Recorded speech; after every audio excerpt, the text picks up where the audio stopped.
Hello, Ridgefield Baptist Church. I hope you're doing well. So this is my first video that I'll be sending you during the midweek.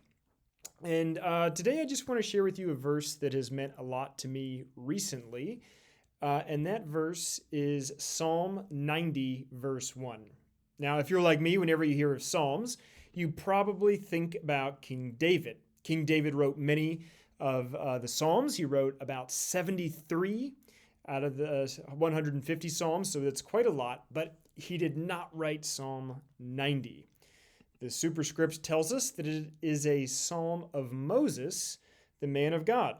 So it is a psalm that goes all the way back to the time of Moses.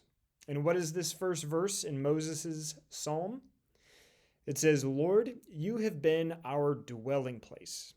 Now, that idea of dwelling place is very important because Moses took the people out of Egypt and they didn't have a home. They were in the wilderness for 40 years before they entered the promised land.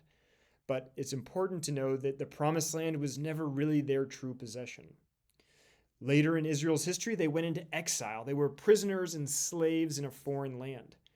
But Jerusalem was never really their true home.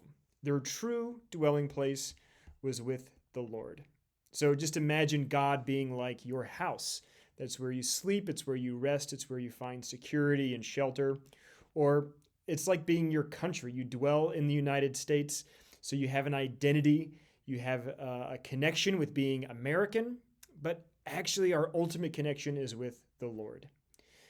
Again, back to the verse, it says, "Lord, you have been our dwelling place throughout all generations."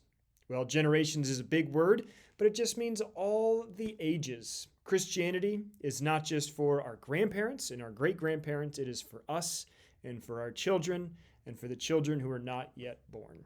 So I like this psalm because it's a reminder that God is our true dwelling place throughout all generations.